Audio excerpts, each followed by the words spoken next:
In 1999, Capcom unleashed a new kind of terror with Dino Crisis, a survival horror game that blends the tension of Resident Evil with fast, unpredictable dinosaur encounters. And all of that takes place in a full 3D environment, instead of the pre-rendered backgrounds of the Resident Evil games. Originally released for the PlayStation in 1999, it was later ported to Dreamcast and PC in 2000. Now, with the new GOG release in 2025, there are multiple ways to play it on PC. But which version is the best? In this video, I'll be testing the original PC release, the new GOG version, and emulated versions of the PlayStation and Dreamcast ports to see how they compare. Whether you're looking for the most authentic experience or the best visuals, let's find out which version stands out. Let's start with the PlayStation version. The PlayStation version of Dino Crisis was the first release of the game, launching in 1999. Like many titles of its time, it was designed around the limitations of Sony's hardware, running at a resolution of 320 by 240 and targeting 30 FPS during gameplay, while menus operated at 60 FPS. The game officially only supports a 4:3 aspect ratio, and its FMV cutscenes are also 320 by 240 and 30 FPS, maintaining the same resolution as the gameplay, although they are cropped to widescreen with letterboxing. Being a PlayStation 1 game, it exhibits the characteristic polygon wobble and texture warping caused by the console's low floating point precision. This is particularly noticeable on objects with straight edges or when moving the camera. The game also features slow sample rate audio, meaning that while the sound quality is decent, the compression is noticeable, especially in character dialogue. But I have discovered there is an unexpected individual at this facility. When emulated in Duckstation, the PlayStation version runs flawlessly, with no bugs or performance issues. However, Duckstation allows for a number of enhancements that can significantly improve the visual experience. The most noticeable upgrade is the ability to increase the rendering resolution to high resolutions like 1080p or even 4K, making the game look far cleaner than it ever did on original hardware. Another major improvement comes from PGXP, a feature designed to reduce PlayStation's signature polygon wobble and texture warping. Enabling PGXP greatly stabilizes the game's 3D rendering, making objects look much more solid. When combined with PGXP depth buffer, the flickering that often occurs when polygons overlap is nearly eliminated. For those who want to play in widescreen, Duckstation has a widescreen hack, which expands the field of view. However, it does come with some drawbacks. The UI elements become stretched, and occasionally parts of the environment that were never meant to be seen can render incorrectly at the edges of the screen. It's a nice option, but not perfect. Additionally, Duckstation supports texture replacement, meaning that mods can be used to enhance the game's visuals further. There's an HD texture pack by IceBullet, which significantly improves the resolution and detail of the in-game textures. When combined with the higher rendering resolution, it gives the game a much cleaner and sharper look while staying faithful to the original art direction. Ultimately, Duckstation gives players a lot of flexibility in how they want to experience Dino Crisis. You can go all in with high resolution, PGXP, widescreen, and HD textures for a modernized look, or you can keep things faithful to the original, playing at native resolution with the original texture warping for a retro feel. You can even add a CRT filter to replicate the way the game would have looked on an old-school TV. Whether you prefer an enhanced version or the authentic 1999 experience, Duckstation gives you the best of both worlds. Next, let's take a look at the Dreamcast version. A year after its PlayStation release, Dino Crisis was ported to the Sega Dreamcast in 2000. Given the Dreamcast's superior hardware, you might expect this version to be a clear upgrade, but the reality is a bit more complicated. Right away, the resolution is improved over the PlayStation, running at 640 by 480, which is a major jump from the original 320 by 240. The game still runs at 30 FPS, but unlike the PlayStation version, the menus are also capped at 30 FPS instead of 60. Like the original release, it officially only supports 4:3 aspect ratio. The FMV cutscenes in this version have a slightly higher resolution than the PlayStation version, making them a little sharper, but they also have a noticeable brightness increase. It looks like the gamma levels were adjusted incorrectly, making some scenes appear overexposed compared to the other versions. Meanwhile, during gameplay, the image actually looks slightly darker than the PlayStation version, making for a strange contrast between cutscenes and real-time graphics. One of the biggest surprises with this port is that despite being on Dreamcast, it still suffers from the low-precision polygon wobble and texture warping of the PlayStation version. Normally, Dreamcast games don't have this issue, but Dino Crisis seems to be a direct port with very few graphical improvements. The polygon wobble is less extreme than on PS1, but the texture warping is just as bad, which is pretty disappointing for a Dreamcast game. This is similar to what happened with the Dreamcast port of Resident Evil 3 Nemesis, which I covered in my Resident Evil 3 comparison video. You can find a link to it in the description. It's likely that both games share a similar rushed porting process, prioritizing getting the game running rather than taking full advantage of the Dreamcast's hardware. In terms of textures, they appear to be identical to the PlayStation version, with no noticeable increase in quality. However, the Dreamcast version adds texture filtering, which makes surfaces look much smoother but also blurrier than the PlayStation version's sharp, pixelated look. Some players might prefer this effect, but others may find that it makes the game look less detailed. The audio quality is slightly improved over the PlayStation version, with a higher sample rate making dialogue and sound effects a little clearer. This guy's been eviscerated. This guy's been eviscerated. When emulating this version in Flycast, you get a few enhancements. The biggest is resolution scaling, allowing you to play at much higher resolutions like 4K. Unlike Duckstation, Flycast does not have a PGXP-like feature to fix the polygon wobble and texture warping, since Dreamcast games don't usually need it. But since this port carries over the PlayStation's rendering issues, they remain uncorrected. Flycast also lets you disable texture filtering, which in my opinion looks better since it removes the force blur and makes the game look much more like its original PlayStation counterpart. Unfortunately, the widescreen hack in Flycast doesn't work as well as Duckstation's. It keeps the UI elements at 4:3, which avoids stretching, but it also leaves awkward empty spaces outside the original screen area, making the presentation feel unfinished. On top of that, the improperly rendered areas at the edges of the screen are much more obvious than in Duckstation, making the hack pretty much unusable. A major issue when running this version in Flycast is bad frame pacing and constant stuttering, which makes the game feel inconsistent even though it's technically running at 30 FPS. As of now, there's no reliable fix for this, which makes the experience less smooth than other versions. Unlike the PlayStation version, as far as I know, there are no texture packs for this version, so the only way to enhance the visuals is by increasing the resolution. Overall, the Dreamcast version of Dino Crisis is an interesting port, but it doesn't take full advantage of the hardware. It's better than the PlayStation version in some ways, with higher resolution and slightly improved audio, but the polygon wobble, texture warping, and blurry textures hold it back. If you're emulating this version, Flycast does a great job at running it, but its widescreen hack is disappointing, and without PGXP, the texture warping remains an issue. On top of that, the frame pacing and stuttering make this version less smooth to play than it should be, which is a major downside. Now, let's move on to the PC versions. In 2000, Dino Crisis was ported to the PC, offering an alternative way to experience the game outside of consoles. Later in 2006, a Sourcenext version was released in Japan for Windows XP, similar to the Sourcenext ports of the Resident Evil games. However, unlike those Resident Evil ports, which included various improvements, the Sourcenext version of Dino Crisis is identical to the original 2000 PC release, with the only difference being Japanese localization and XP compatibility. So, everything I mentioned here applies to both versions. Out of the box, the PC version is very close to the PlayStation release, running at 30 FPS during gameplay and 60 FPS in menus, just like the original. However, FMV cutscenes have a major downgrade in smoothness, running at 15 FPS instead of 30.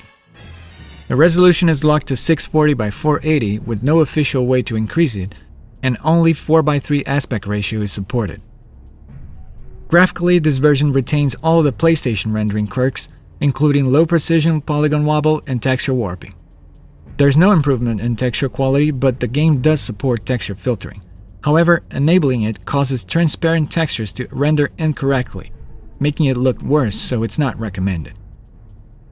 One small convenience this version offers is that all unlockables are available from the start. That includes extra costumes and the Operation Wipeout minigame, so you don't have to beat the game to access them.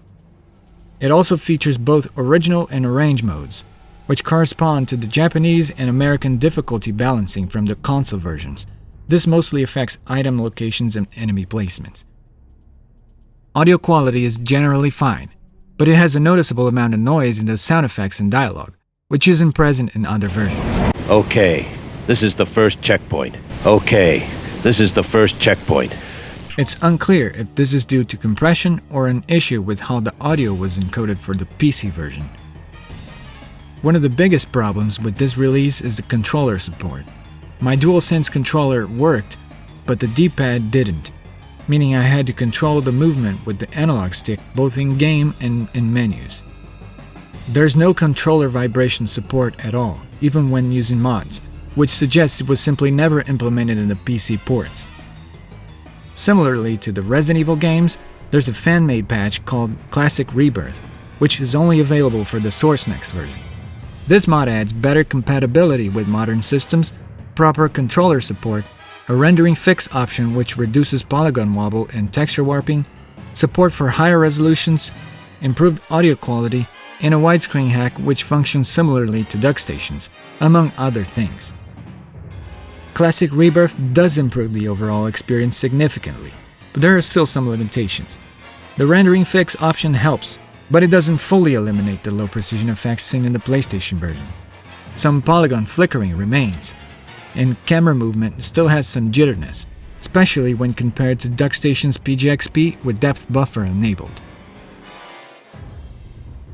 One specific issue is that transparent blood textures don't get improved precision, whereas PGXP does fix them in Duckstation.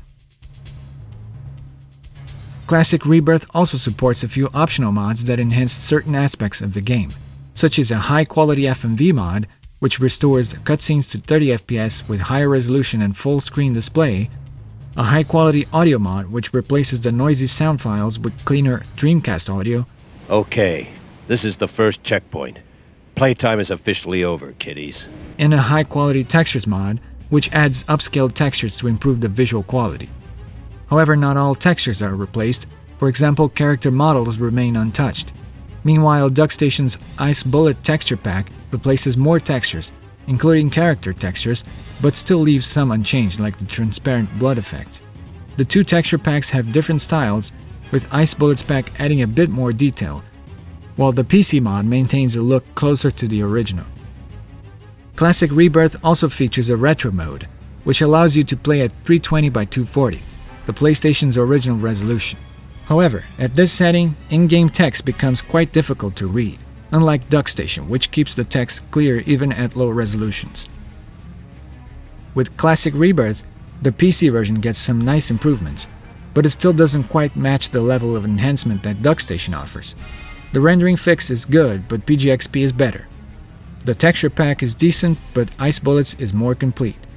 And while Classic Rebirth offers higher resolutions and controller fixes, Duckstation already does all of that while maintaining better accuracy and additional customization options.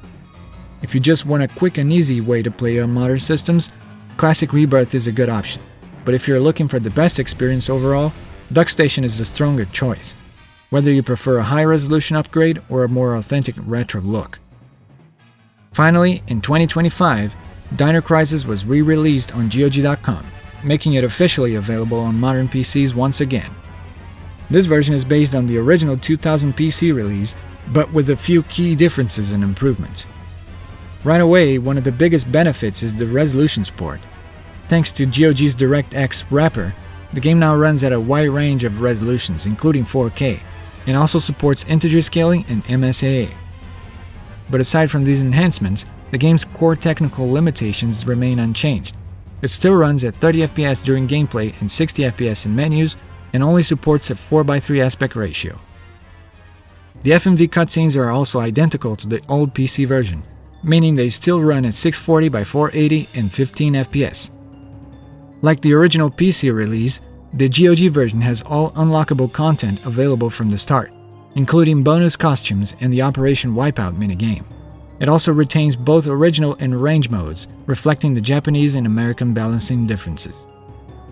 One of the more notable changes is that the GOG version includes a built-in precision fix, which functions exactly the same as the classic Rebirth rendering fix. This means that polygon wobble and texture warping are reduced, though not completely eliminated.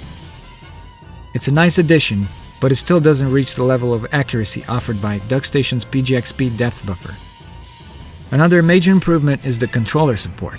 Unlike the original PC version, which had limited compatibility with modern controllers, the GOG version works natively with modern gamepads. However, controller vibration is still missing, meaning only the console versions retain that feature.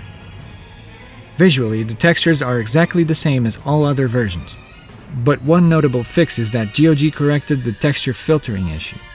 On the original PC version, enabling filtering would break transparent textures, but here they now display correctly.